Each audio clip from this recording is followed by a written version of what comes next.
En esta oportunidad platicaremos sobre un aspecto que nos interesa mucho como juzgadores, comprender y entender bien sus alcances y significado. En las lecturas propuestas para esta semana se ha abordado en manera muy puntual lo que constituye la prueba indiciaria, qué alcances tiene y a qué nos referimos. Platicaremos un poco sobre esta parte de los indicios, qué naturaleza tienen, para después caer en las presunciones, las generalizaciones y finalmente hablar de los principios de la actividad probatoria. Hablemos pues de la prueba de indicios. Y para esto lo primero que nos tenemos que acercar es ¿qué es un indicio? Existe una práctica que constituye material y realmente un error. Y es pensar que una prueba defectuosa o una prueba imperfecta constituye un indicio de un hecho que queremos probar. Nada más alejado de la realidad, pero además es una falacia que sistemáticamente se ha adquirido o ha adquirido una patente en la práctica judicial.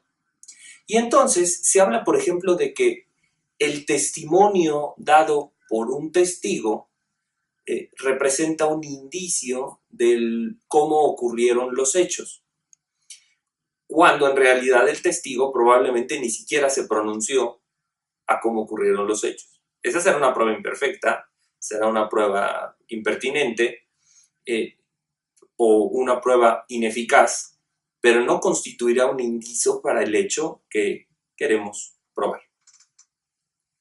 Pensemos entonces que un indicio es necesariamente un dato que nos ayuda a inferir algo respecto de un hecho desconocido. Para que yo pueda tener un indicio de algo, necesito conocer o tener por cierto el hecho que me constituye la base o sustento de lo que estoy infiriendo. Luego entonces, un indicio no es un hecho mal probado.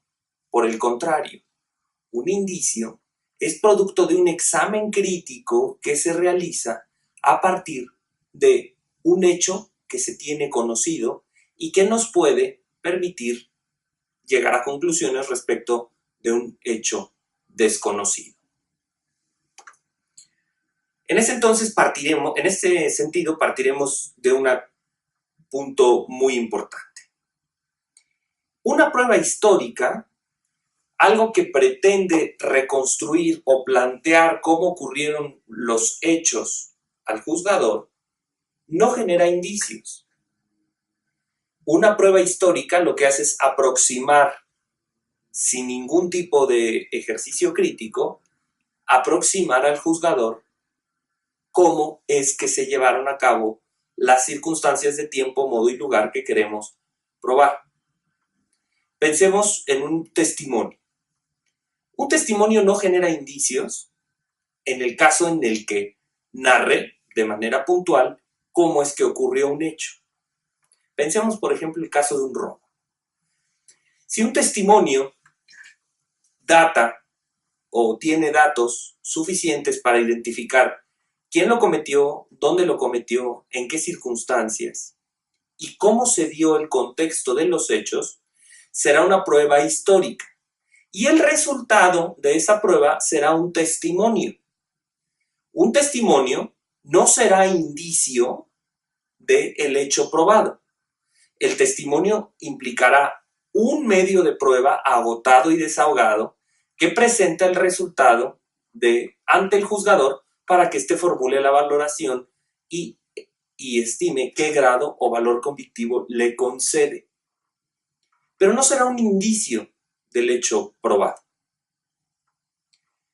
Por el contrario, una suma de medios de prueba pueden tener por probado un hecho distinto al que nos interesa tener por demostrado. Y a partir de eso, generar inferencias que nos permitan tener una conclusión respecto de cómo fue que ocurrieron los hechos, sin conocerlos directamente o sin tener un testimonio o sin tener un mecanismo de conocimiento directo o reconstrucción del hecho. Volvamos a este ejemplo del robo. Si el testimonio lo que pretende acreditar es que la persona a quien se le imputa haber cometido un robo estuvo en otro lugar, eso constituirá así un indicio de que no pudo estar presente en el momento en el que se cometió el robo. Pero ¿de qué modo puedo yo obtener este indicio? Si la persona que rinde el testimonio dijera que él sabe que no pudo estar presente en el lugar donde se cometió el robo porque él sería incapaz de cometer un robo, ciertamente eso será una manifestación, una declaración, pero ni siquiera tendrá el alcance de un indicio, porque este hecho que fue declarado no me sirve en lo absoluto para inferir por qué o obtener alguna presunción de por qué no pudo haber estado presente. Situación distinta es que, mediante diversos medios de prueba, el testimonio de una persona que dijera, yo estuve con el indiciado el día y en el momento en el que se le imputa haber cometido el robo. Estábamos tomando un café en cierta cafetería. Y eso sería un indicio de que esta persona no estuvo presente en el lugar donde se cometió el robo. ¿Ese indicio resultará suficiente? Eso dependerá necesariamente de un resultado de un examen crítico que haga el juzgador. Pensemos que además de esa declaración del testigo, contamos con el recibo de la cafetería que está firmado, por así haber cubierto la cuenta, por quien es el indiciado. Ese es un indicio adicional de que muy probablemente la persona no estuvo en el momento en el que se le imputaba estar cometiendo un robo. El testimonio nos tiene por probado no el hecho de que él no estuvo presente o el hecho de que él no cometió el robo o que el robo lo cometió una persona distinta. Lo que hace es, nos permite tener, en la suma de indicios, tener por probado que esta persona estaba en un lugar distinto. Si yo tengo por probado que esta persona se encontraba en un lugar distinto, este hecho que está probado plenamente constituye un indicio de que, con toda probabilidad, al no existir el don de la ubicuidad, él no pudo haber cometido el delito que se le imputa. Pero este proceso lógico es necesariamente una inferencia. Es un proceso que se lleva a partir de la construcción crítica de un posicionamiento frente a las pruebas que se han exhibido.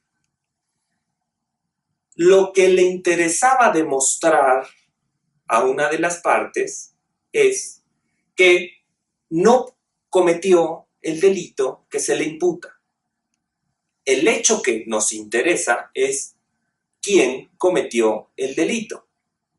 Pero si lo que a mí me interesa es exculpar a una persona porque no pudo haber cometido el delito, yo puedo demostrar plenamente un hecho distinto que me conduce, lógicamente, a generar una inferencia de que este hecho que está probado es un indicio leve, fuerte, gravísimo, fortísimo, de que no pudo haber cometido el delito. ¿Por qué se recurre de manera, desde mi punto de vista, equivocada a asociar a las pruebas incompletas con los indicios? Y esto lo podemos ver en muchas determinaciones, de que se habla que cierto documento constituye un indicio de un hecho. el indicio dependerá de que esté probado ciertas circunstancias para inferir algo. La prueba indiciaria es un examen crítico. Una prueba defectuosa es una mala actividad probatoria que podrá resultar impertinente, inconducente o lo que sea, pero no un indicio. En este sentido, yo les invito a que con esta visión realicen ustedes la lectura de los temas que se han propuesto a efecto de identificar con qué facilidad podemos incurrir en hablar de indicios cuando en realidad estamos hablando de medios probatorios insuficientes. Pongamos otro ejemplo. ¿Qué ocurriría si lo que queremos es, ante un delito de oculta realización, tener por indiciariamente probado que una persona cometió, por ejemplo, un homicidio? Si dos personas están dentro de un vehículo y este vehículo dejó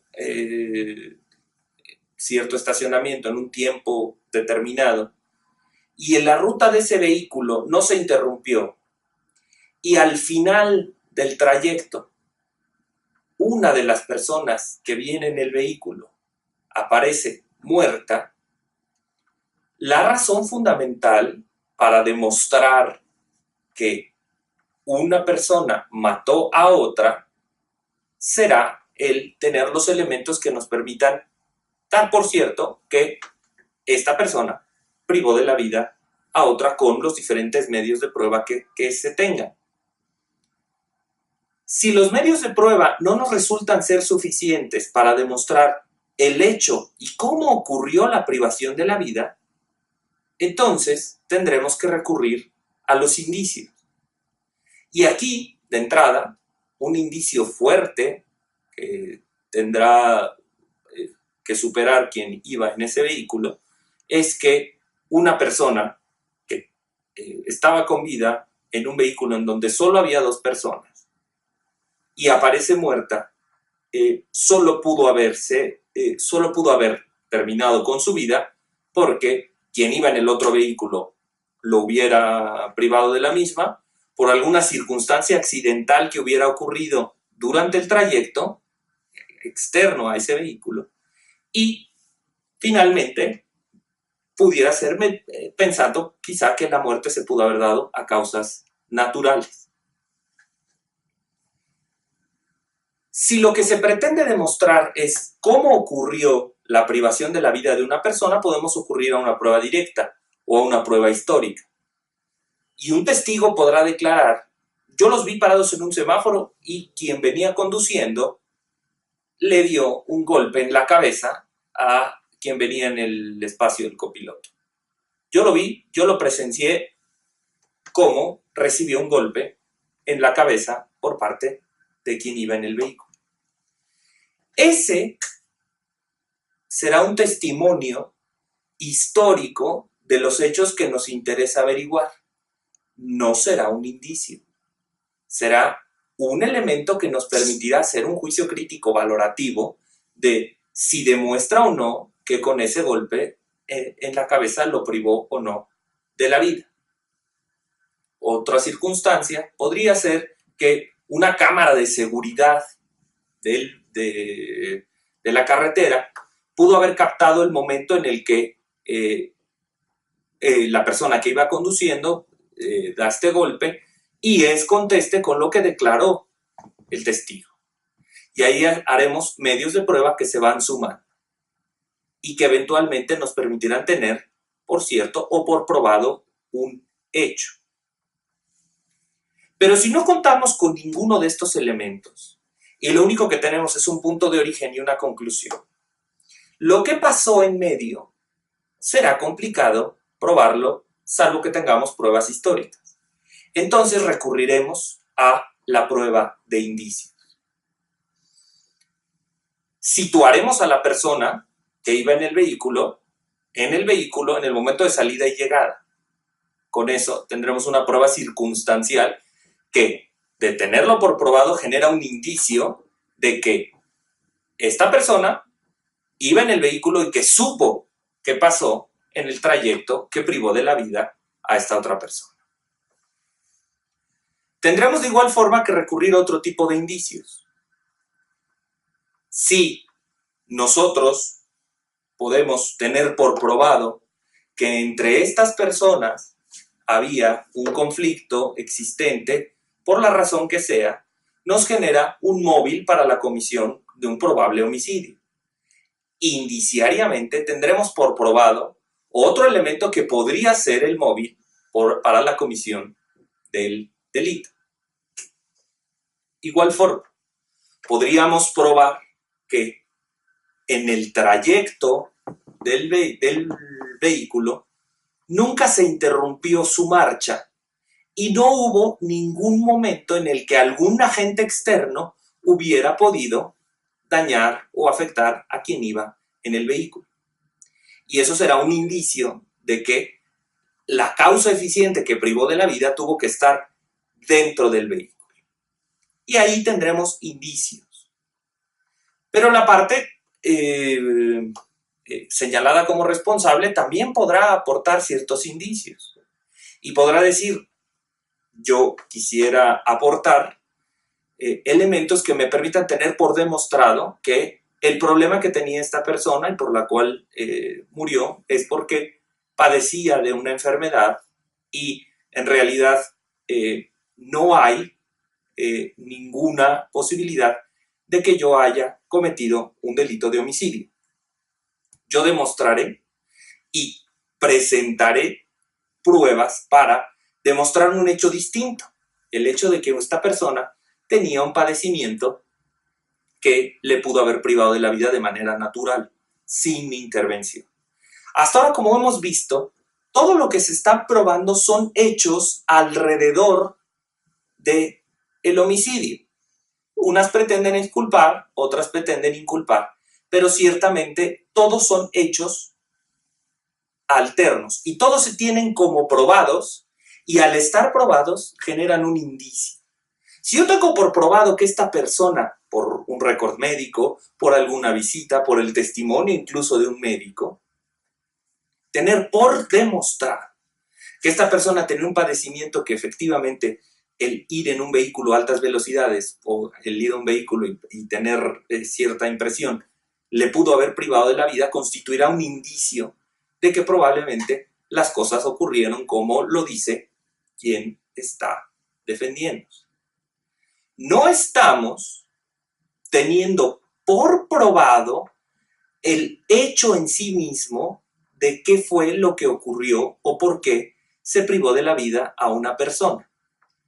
Ese hecho no tenemos pruebas directas, no tenemos pruebas históricas que nos permitan solventarlo y entonces tenemos que crear pruebas alrededor mediante indicios.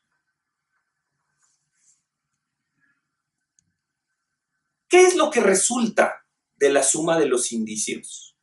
Lo que resulta de la suma de los indicios es una presunción crítica que el juzgador habrá de construir a partir de la suma de indicios que se tienen, que son hechos probados respecto o que permiten hacer la inferencia de qué fue lo que ocurrió. Volvamos al ejemplo del don de la ubicuidad. Si el indicio me demuestra que una persona estuvo presente en otro lugar, válidamente puedo presumir que no estuvo presente en el momento en el que se le ha imputado la conducta. Y en ese sentido será prueba exculpatoria de indicios. Los indicios me sirven para demostrar que esta persona estuvo ahí y no en el lugar de los hechos. Todo este contexto de los indicios y la presunción que yo válidamente obtengo es un proceso lógico. Y como proceso lógico tiene que seguir y apegarse a las reglas de la lógica. Pero entonces, concluyamos este punto dando claridad en dos aspectos. Primero, el hecho que sirve de base como indicio tiene que estar plenamente probado. El indicio insisto, no es una prueba deficiente. Es un hecho probado que nos ayuda a inferir un hecho desconocido. Y en segunda, el hecho probado y que constituye como indicio tiene que guardar relación con el tema a probar. Si no guarda relación, será una prueba totalmente impertinente o inconducente que no nos servirá para el proceso o para el juicio valorativo de la prueba. Si yo no tengo estos dos elementos, estaremos en presencia de algo más, pero no de un indicio. ¿Será pues entonces que las presunciones son pruebas? Hay corrientes doctrinales que las asemejan a pruebas y que tradicionalmente, ustedes lo percibirán en las lecturas, han pretendido identificar a las presunciones como pruebas. Las lecturas allí están, ustedes generen su propia posición al respecto. Yo les comparto la mía, y la mía es que las presunciones definitivamente no son pruebas. En primera, porque no constituyen las presunciones hechos derivados o no pretenden derivar hechos históricos, pasados, que determinen circunstancias de tiempo, modo y lugar, sino son circunstancias lógicas, razonamientos lógicos que se derivan del conocimiento o del imperio de la ley. Una presunción, por ejemplo, la presunción jure et de jure de la paternidad, por ejemplo, que los hijos nacidos en matrimonio se reputan hijos de quienes están casados, esa presunción jure de jure que busca proteger la seguridad y la integridad de quienes están en esa circunstancia, es una circunstancia que releva de la prueba de tener por cierto que una persona es padre o no de un menor. Y la ley crea esa presunción para proteger. Pondera que es preferible no someter a un litigio si el hijo se reputa o no nacido del matrimonio. Esta circunstancia, en particular, lo que hace es generar un estado de cosas que, en el caso particular de las jure de jure, que no admiten ninguna prueba en contrario. Circunstancia diferente sería cuando es un hijo que ha sido fuera de matrimonio, en donde ahí ciertamente se podrán hacer todos los análisis probatorios que se requieran para efecto de demostrar quién tiene la paternidad de un menor. Luego entonces, las presunciones no son pruebas, son construcciones lógicas. Construcciones lógicas que pueden derivarse de la suma de indicios, como ya lo vimos hace unos minutos, o bien pueden derivarse de así haberlo considerado la ley. Pero no todas las presunciones son indestructibles. Si tenemos por claro que una presunción es suponer cierto algo que no nos consta, lo ordinario sería que si algo no nos consta, se pueda probar en contra de eso que se tiene por presumido. Y ese es el caso de las presunciones juris tantum. Pensemos, por ejemplo, cuando la ley establece una presunción en favor de una u otra persona y las pruebas que se ofrecen en contra de esa presunción tendrán que encaminarse no a demostrar nada más que el hecho de que la presunción no es aplicable. O sea, destruir la base de la presunción. Y esta parte resulta ser del todo importante. Una presunción juris tantum debe ser controvertida con una prueba eficaz que destruya la base de la presunción, no que demuestre otro hecho distinto o no que genere una expectativa distinta respecto del hecho que genera la presunción. Debe destruir esta base. ¿Y esta base se puede destruir también mediante una prueba indiciaria? Por supuesto. Ciertamente se podrá recurrir a la prueba de indicios para poder eventualmente destruir la presunción. Pero la realidad es que la fortaleza de una presunción dependerá de qué tan generalizado o qué tan razonablemente asequible sea el hecho que se tiene por presumido. Y esto nos conduce a decir que las presunciones son juicios lógicos que derivamos de hechos que se tienen por conocidos y ciertos en el contexto de normalidad. ¿Cuál es pues la diferencia entre el indicio y la presunción? Pues resulta ser que el indicio es uno de los elementos, una de las premisas que nos servirán para poder asumir una presunción. Yo puedo construir una presunción a partir de indicios y puedo destruir una presunción a partir también de indicios o bien de pruebas directas. Todo esto nos conduce a un concepto teórico muy complicado, muy desarrollado en la doctrina norteamericana, no tanto en la doctrina mexicana y en la doctrina probatoria latina, que es lo relacionado con las generalizaciones. Todas las presunciones finalmente recaen en un tipo de generalización, algo que generalmente aceptamos conforme a un conocimiento ordinario, conforme a un conocimiento técnico o incluso conforme a un conocimiento específico de un tema. El grado de plausibilidad o aceptabilidad de una generalización es directamente proporcional a la cantidad de personas que puedan asumir la generalización como válida. Por ejemplo, esta generalización que nosotros podemos decir de que una persona no puede estar en dos lugares a la vez, pues resulta ser una generalización que forma parte de un contexto de aceptación no solo científica, sino también del común de la gente.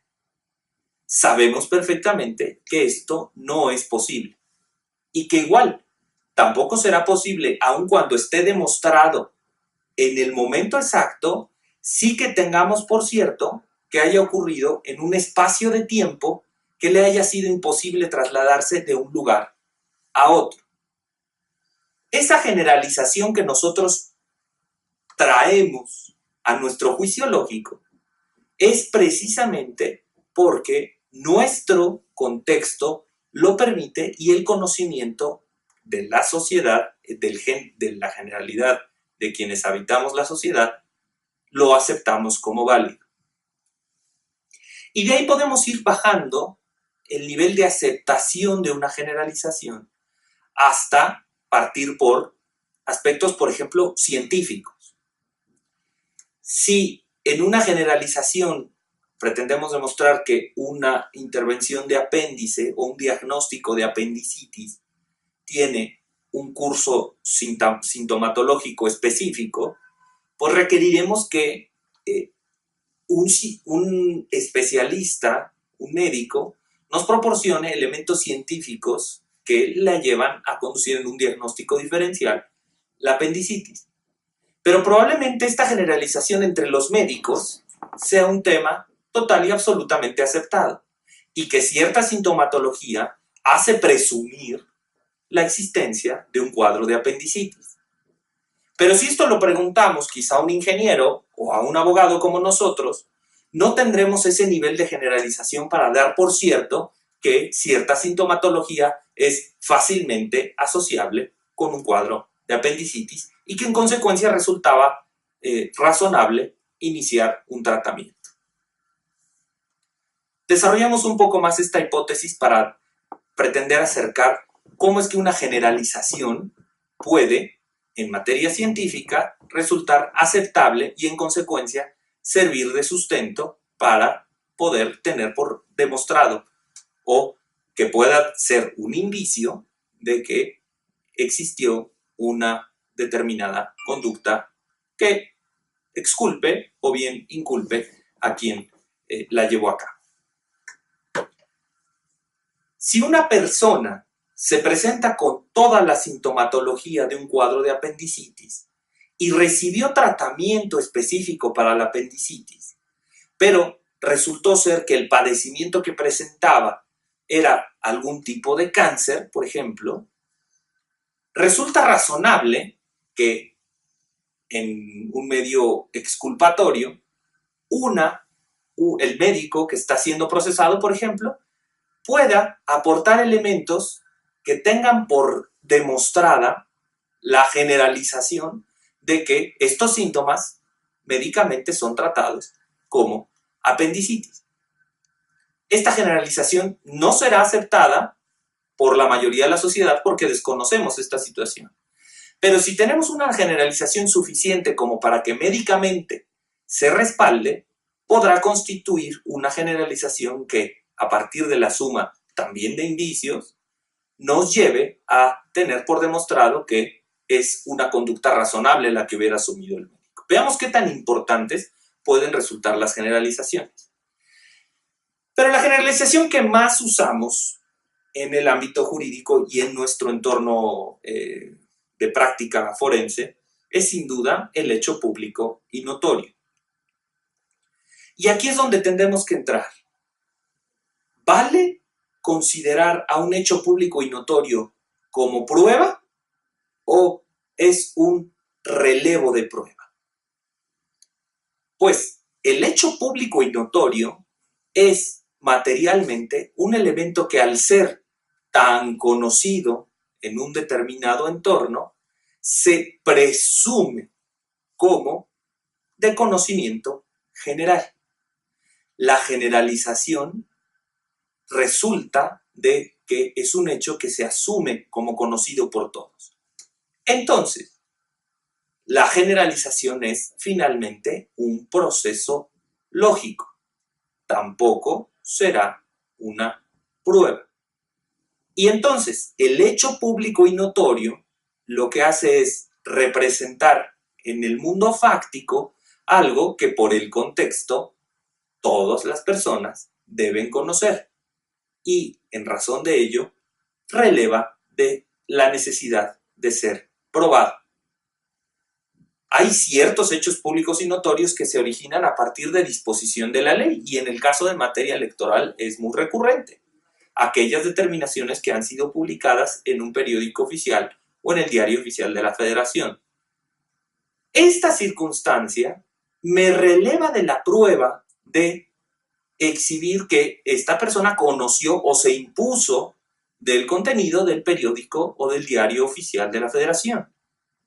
Me releva de demostrar que lo conoció, sino que al darle la ley la calidad de hecho público y notorio, establece una generalización que será aceptada de que ese tipo de medio de publicidad es suficiente para tener, por cierto, el conocimiento. El desarrollo doctrinal de las generalizaciones en nuestro derecho mexicano es ciertamente escaso. Pero reflexionemos tantito en la ontología de las generalizaciones y podemos válidamente pensar que todos los procedimientos probatorios, toda nuestra actividad probatoria, se va sumando de tal manera que podamos llegar a una generalización en la que coincidamos como razonablemente plausible que la actividad probatoria ha arrojado una conclusión razonable. Dejémoslo hasta ahí y pasemos al siguiente tema.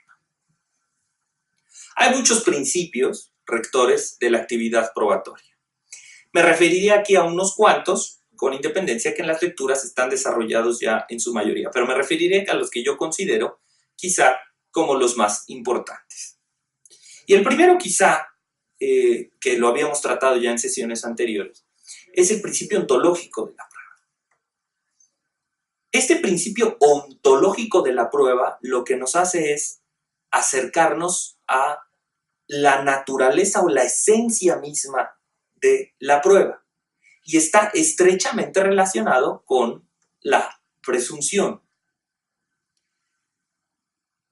El principio ontológico de la prueba nos orienta a decir que lo que ordinariamente pasa, volvamos 3 segundos al tema anterior, lo que como una generalización es aceptado como normal, no requiere de prueba, releva de la prueba. Lo extraordinario es lo que debe probarse. Si una persona sana, en pleno uso de sus atribuciones físicas, de un momento a otro aparece en ciertas circunstancias privada de la vida, lo ordinario será que eso se encamine a una pérdida de vida por circunstancias ajenas a su entorno natural. Lo que corresponda a ir llegando en ese momento serán pruebas de que probablemente la pérdida de la vida se dio por una muerte natural o bien que se dio por un homicidio o por un accidente o por un suicidio. Pero ciertamente todo esto requerirá prueba. Lo ordinario no es que una persona de un momento a otro pierda la vida sin mayor explicación.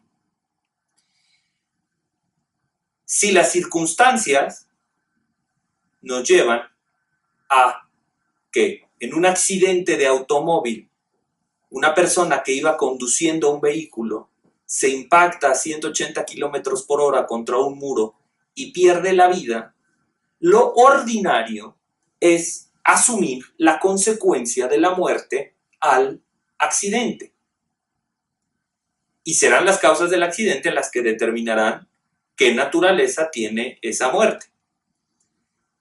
Pero la realidad es que no se relevará de la prueba pensar que esa persona fue privada de la vida, por ejemplo, mediante un envenenamiento, o que fue privada de la vida por un disparo de arma de fuego. Eso será extraordinario, y para poder demostrar eso, tendrá que recurrirse a medios de prueba.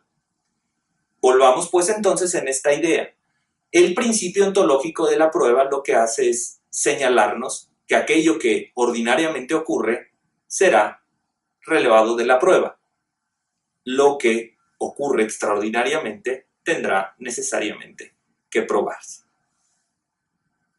Dentro de otros principios rectores de la actividad probatoria se encuentra el de la necesidad de la prueba. Y esto está muy asociado a que quien resuelve una controversia no puede invocar hechos de su conocimiento personal previos y que no estén soportados en prueba. El juzgador no puede sustituirse a la actividad probatoria de las partes ni puede dar por sentados hechos respecto de los cuales no haya pruebas, aun cuando los conozca en su ámbito personal. Incluso el hecho de conocer ámbitos en el ámbito personal podría generar cierto grado de preconcepción o prejuzgamiento o tener cierta preconcepción del caso, y eso eventualmente pudiera provocar que un juez tuviera que excusarse. La naturaleza de las pruebas son para aportarse, desahogarse y valorarse en un juicio. Lo que está fuera del juicio, como sería el conocimiento personal de las partes, como sería el conocimiento personal del juez de las circunstancias, no puede ser invocado, salvo que esto sea en violación al principio de necesidad de la prueba. Otro principio muy importante es el de eficacia de las pruebas. Las pruebas tienen que ser eficaces para el hecho que se pretende demostrar. Una prueba ineficaz resulta ser contraventora el principio de eficacia de la actividad probatoria. Si lo que se pretende demostrar es A y B y la prueba se aproxima a demostrar Z, si Z no guarda ninguna relación con A y B, será una prueba que no cumplirá con este principio de eficacia. Otro principio muy importante sobre todo en administrativo sancionador, en penal, es el principio de unidad de la prueba. Las pruebas no se pueden separar en buenas y malas, o en las que soportan una teoría y las que no soportan otra, sino la teoría del caso debe ser analizada a la luz de lo que arrojan todas las pruebas. Pensemos que cada una de las pruebas representa la pieza de un rompecabezas. Y al juntar todas las pruebas, yo obtengo una imagen clara y nítida de lo que es el rompecabezas. El principio de unidad de la prueba me impide a mí remover piezas de este rompecabezas para hacer aparecer la imagen como incompleta o distinta. La imagen que yo obtengo a partir de las pruebas que obran en el expediente será lo que tendré que contrastar para ver cuál es el juicio lógico que me conduce en mi valoración probatoria. Otro principio muy importante es el de adquisición de la prueba. Y esto es fundamental, que a veces se confunde con la adquisición de las pretensiones de las partes. Y aquí hay que ser muy cuidadosos. Las pruebas se adquieren para el proceso. Una vez que una parte ha aportado una prueba al proceso, releva su interés personal que tenga de esa prueba al proceso. Y esa prueba se adquiere inmediatamente en lo que le beneficia y en lo que le perjudica a las partes. Probablemente de una prueba que aporte mi contraparte esté la clave para que yo pueda ser absuelto o para efecto de que yo pueda demostrar una teoría del caso que yo tenga. Y este principio de adquisición de la prueba impide que la parte quien ha aportado esa prueba pueda renunciar o retirar la prueba del proceso porque le pertenezca. Una vez que las partes lo han aportado, queda dentro del proceso y no hay posibilidad de hacer otra cosa. Otro principio muy importante es el de contradicción. Las partes deben conocer las pruebas y tener oportunidad no solo de tener su dominio, sino poder contraargumentar o incluso contraprobar de la prueba que está en el expediente. El caso más claro de la contradicción es lo que ocurre en las repreguntas y en los contrainterrogatorios de las testimoniales. Esto es muy visible en el nuevo sistema penal acusatorio, en el cual están previstos esquemas en los cuales los cuestionamientos se dan en fases sucesivas para respetar este principio de contradicción y el siguiente, el que voy a hablar, que es el principio de igualdad de oportunidades. Las partes deben tener las mismas oportunidades para aportar pruebas para que se les desahoguen y valoren. No se puede dar un plazo para una parte para que ofrezca pruebas y a otra no, o a otra disminuirle sensiblemente el plazo para que aporte pruebas o desahogar las condiciones en circunstancias diferentes. Y aquí me detengo 2 minutos para efecto de hacer una reflexión. Actualmente, en nuestro país, tenemos tantas normas probatorias como leyes adjetivas existen. Y tenemos distintos modos de probar en el ámbito civil, en el penal, en el laboral, en el administrativo, en el electoral, en el constitucional incluso.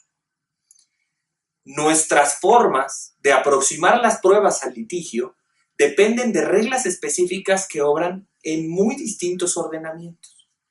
Esto no pasa en todos los países. Y quisiera mover a la reflexión de qué tan necesario sería en nuestro país contar con un mecanismo de unificación de reglas probatorias o de reglas de evidencia para todas las materias. De tal forma que una posición en materia civil se desahogara en la misma forma en materia laboral o en cualquier otra materia. De todo lo anterior, pensemos pues si este principio de igualdad de oportunidades o de igualdad de oportunidades para probar se materializa en litigios que resulten, por ejemplo, que involucren diversas materias. Si yo tengo un régimen probatorio en materia laboral y uno muy distinto en materia civil y otro muy diferente en materia penal, pareciera ser que la construcción probatoria que yo pueda hacer será diferente en cada uno de los procedimientos. Pero lo probado en cada juicio eventualmente podrá servir en uno y en otro. Así pues, yo movería la reflexión de que pudiera ser pertinente adoptar el fenómeno de las reglas de evidencia o de las reglas probatorias únicas para todas las materias, de tal forma que una testimonial, una pericial o una confesional tuvieran las mismas reglas para su desahogo en un juicio de amparo que en un juicio ordinario civil. Finalmente, hablaré con ustedes del principio de publicidad.